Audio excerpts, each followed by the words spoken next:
Hello friends. आज ये हमारा आईक्यूएम 2025 का थर्ड लेक्चर है। इससे पहले दो लेक्चर मैंने ले लिए हैं जिसमें मैंने 5 क्वेश्चंस करवाए हैं, तो आज और 5 क्वेश्चंस करने वाले हैं। So let's start. First question क्या कह रहे हैं? If 60% of a number x is 40, किसी नंबर है 60%। परसेंट का क्या मतलब होता है? परसेंट का मतलब होता है डिवाइड बाय 100। परसेंट का मतलब डिवाइड बाय 100 होता है। इसके बाद 60% ऑफ अ नंबर का क्या मतलब हुआ? मतलब कि 60% मतलब मल्टीप्लाई एक्स डिवाइड बाय 100, ये होगा 40 का इक्वल। ठीक है। इसके बाद एक्स की क्या वैल्यू हो जाएगी? 100 टाइम्स 40 बाई 60, मतलब कि ये हो जाएगा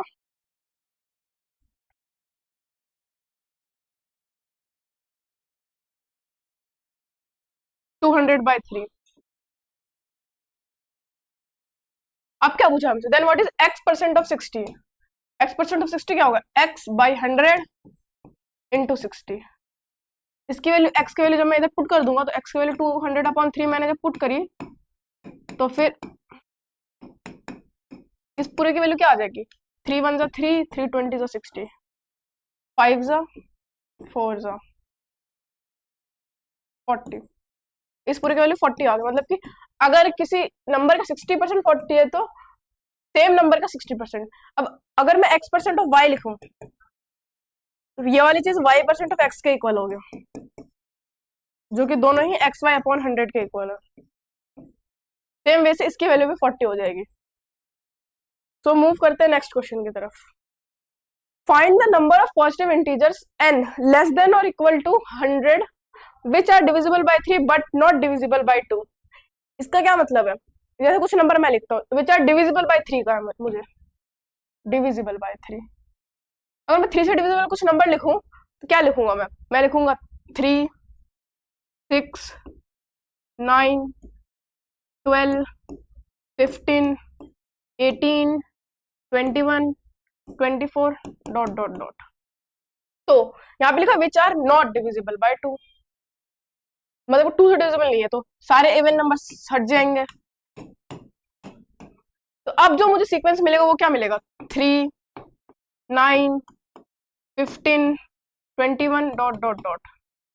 अगर मैं देखूं तो फिर इसका ये क्या है? 6 इंटू 0 प्लस 3। ये क्या है? 6 इंटू 1 प्लस 3। ये क्या है? 6 इंटू 2 प्लस 3। सिमिलरली ऐसे करते करते लास्ट में कोई नंबर आएगा जो लेट सपोज 100 से कम होगा। 100 से कम, लेट सपोज मैंने 15 कर लिया, 6 इंटू 15 प्लस 3, इसकी वैल्यू हो जाएगी 93।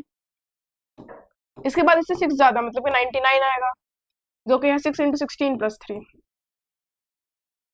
अब मैं देखो ये एक एपी अरिथमेटिक प्रोग्रेशन बन रहा है जिसका फर्स्ट टर्म है 3, कॉमन डिफरेंस है 9 minus 3 which is equal to 6, और नंबर ऑफ टर्म्स n है।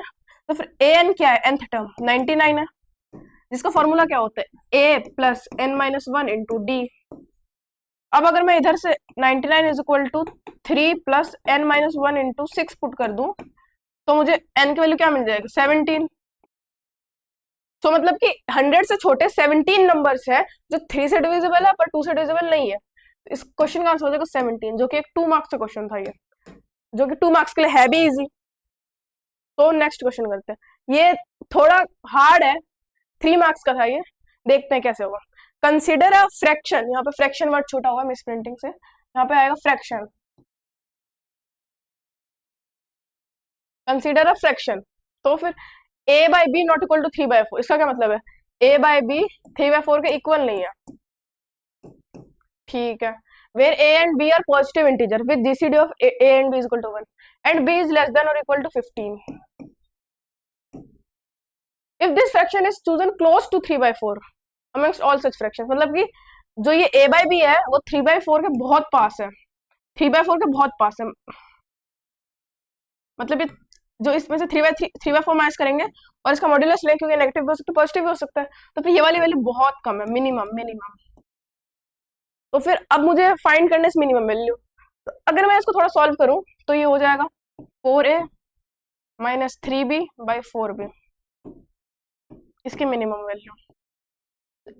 इसको मुझे करने के लिए मुझे क्या करना पड़ेगा, तो न्यूमरेटर उसको कम करना पड़ेगा, इसको मिनिमाइज करना पड़ेगा, मिनिमम, और इसको मैक्सिमम करना पड़ेगा डिनोट, क्योंकि ज्यादा नंबर से डिवाइड करोगे तो वैल्यू घटेगी। तो 4b की वैल्यू अगर मैक्सिमम होगी, इसकी वैल्यू मैक्सिमम होगी, तो फिर b की वैल्यू मैक्सिमम चाहिए, और यहां से b की मैक्सिमम वैल्यू 15 मिल रही है। मतलब अगर मैं b को 15 पुट कर दूं और 4a-3b को मिनिमम रखना, मतलब ये 4a-3 × 15 बन गया, इसको मिनिमम करना है,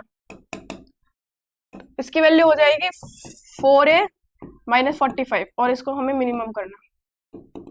तो फिर अगर मैं a की वैल्यू 11 ले लूं तो ये हो जाएगा 44 - 45 is equal to mod of -1, मतलब कि +1, जिसकी वैल्यू मिनिमम आई, क्योंकि 0 का भी हो नहीं सकता, क्योंकि 4 = 45 हो जाएगा तो a की वैल्यू फ्रैक्शन में आ जाएगी, 0 नहीं हो सकता, मतलब ये मिनिमम वैल्यू 1 आ गई हमारी।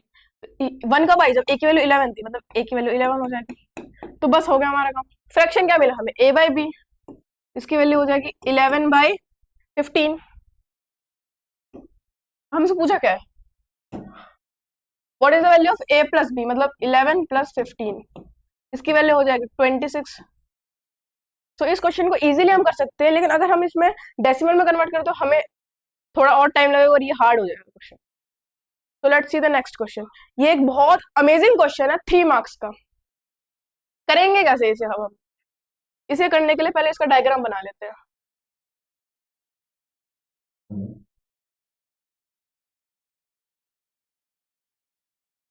MTAI is a parallelogram.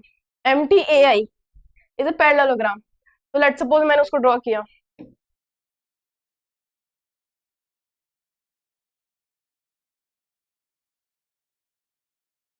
ये हो गया MTAI, MTAI। इसको ऐसे नहीं बनाएंगे, थोड़ा खराब डायग्राम बन गया।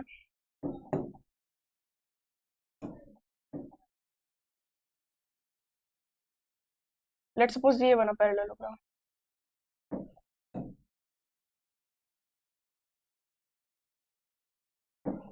ये बन गया MTAI। तो इसमें अगर मैं लिखूं MTAI,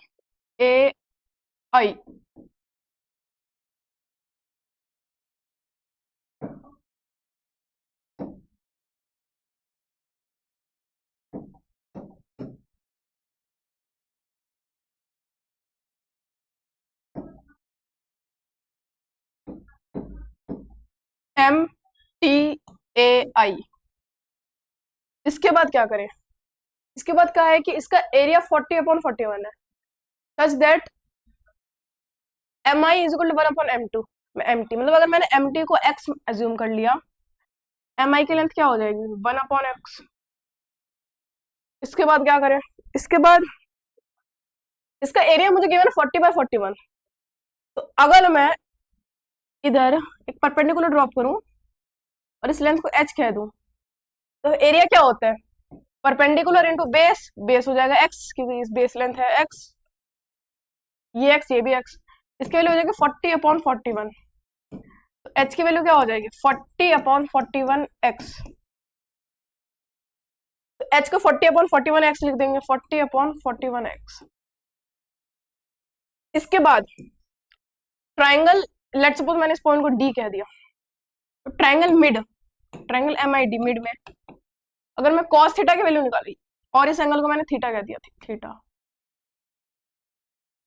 तो फिर मैं साइन थीटा की वैल्यू अगर निकालूं, साइन थीटा तो परपेंडिकुलर बाय बेस, परपेंडिकुलर क्या होगा 1/x, बाय बेस क्या होगा 40 upon, perpendicular by hypotenuse, sorry hypotenuse. तो फिर इसको जब सॉल्व करेंगे तो साइन थीटा की परपेंडिकुलर तो 40/41 है ना,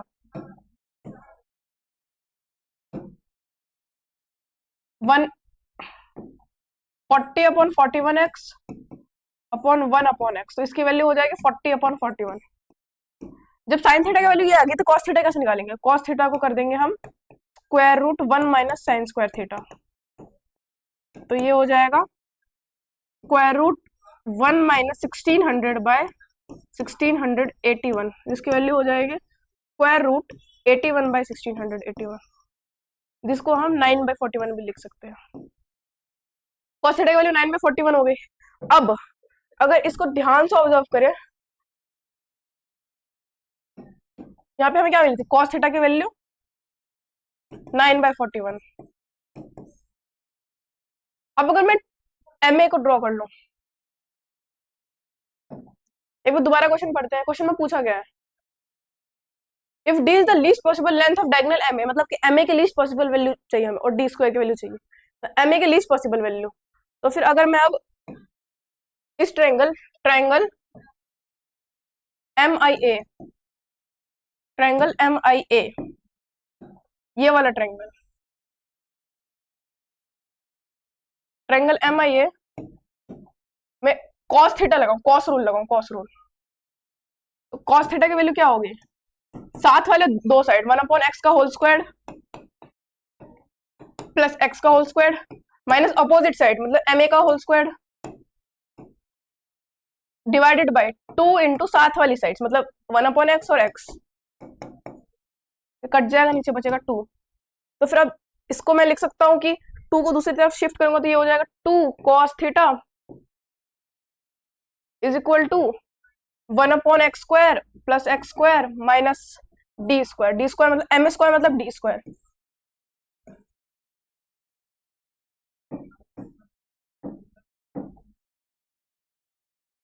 अब अगर मैं d स्क्वायर की वैल्यू यहां से फाइंड करूं तो ये हो जाएगा 1/x square plus x square minus 2 cos theta. cos theta की वैल्यू 9/41 है तो 2 cos थीटा क्या होगा 18/41। अब हमें d स्क्वायर की मिनिमम वैल्यू चाहिए, मतलब हमें इसकी 1/x square plus x square की मिनिमम वैल्यू चाहिए। तो अगर मैं इधर लिखूं कि 1/x square 1/x plus x whole square, ये स्क्वायर है किसी का तो मतलब 0 से ज्यादा इक्वल होगा, माइनस लगा देता हूँ -1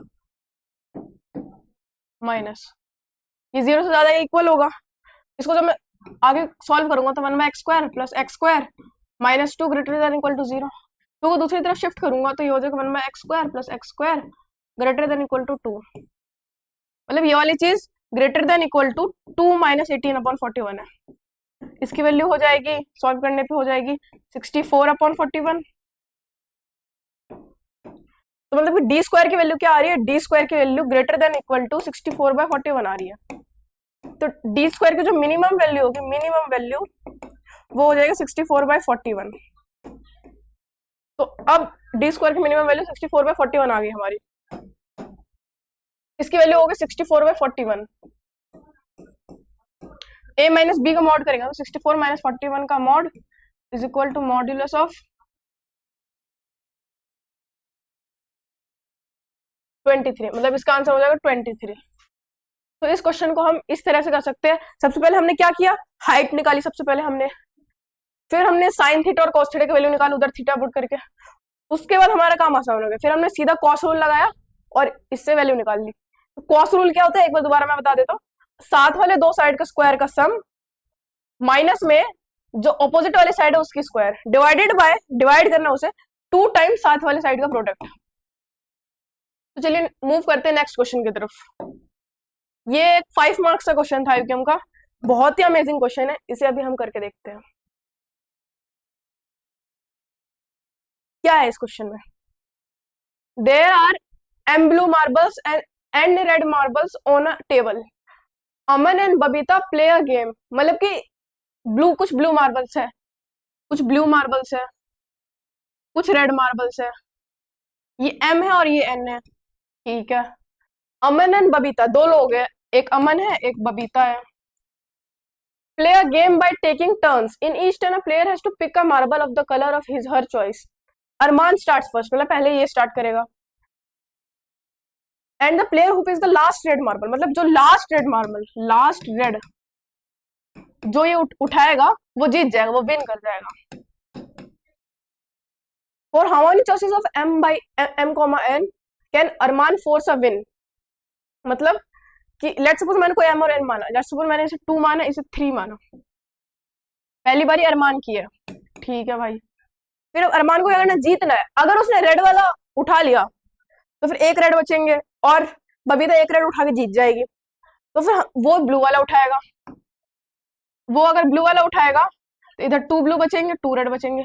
फिर टर्न आएगी बबीता की, फिर बबीता अगर रेड वाला उठा लेगी तो 1 रेड बचेगा, तो अरमान जीत जाएगा। तो फिर बबीता भी ब्लू उठाएगी, फिर बारी आएगी अरमान की, तो यहाँ पे बच जाएंगे 1 और 2। फिर अरमान भी तो ये उठाएगा नहीं, तो अरमान पहले ये उठाएगा 1। फिर बारी बबीता की आएगी, इधर 0 बचेगा, इधर 2 बचेगा। फिर बबीता को यही उठाना पड़ेगा, उधर से मार्बल है ही नहीं, तो इधर -1 करेंगे, तो अरमान की बारी आएगी और इधर मार्बल बचेंगे 1 और 0। अरमान इससे एक उठा के, लास्ट रेड मार्बल उठा के विन कर देगा। इस केस में तो अरमान जीत सकता है 3,2 वाले केस में, 3,2 वाले केस में। बट बाकी केसों में क्या होगा?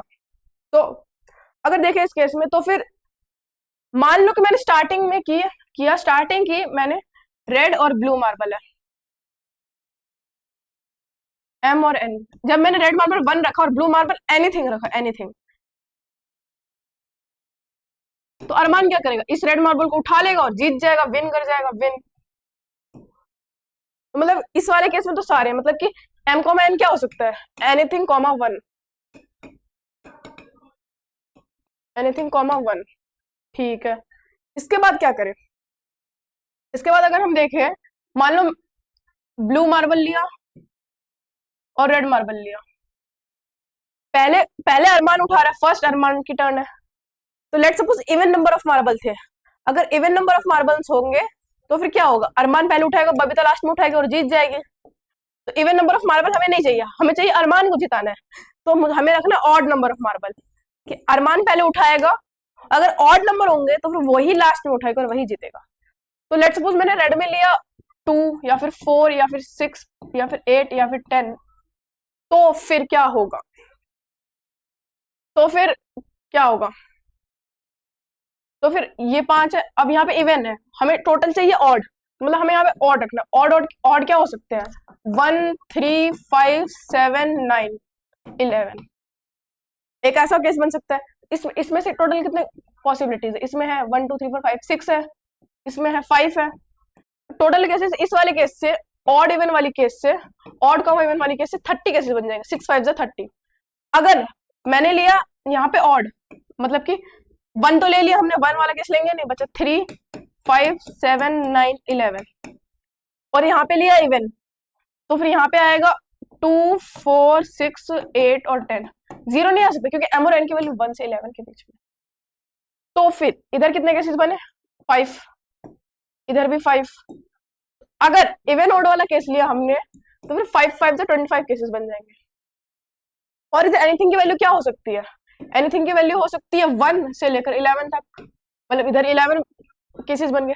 टोटल केसेस अगर हम ऐड करें 11 + 30 + 25, इसकी वैल्यू क्या होगी? फिर इसकी वैल्यू हो जाएगी 66। So number of, so how many choices of M and N? तो 66 choices of M and N can अरमान 47। तो इसका आंसर हो जाएगा 66। 66। आई होप आपको आज का लेक्चर पसंद आया होगा। ऐसी और वीडियोस के लिए लाइक, सब्सक्राइब एंड शेयर।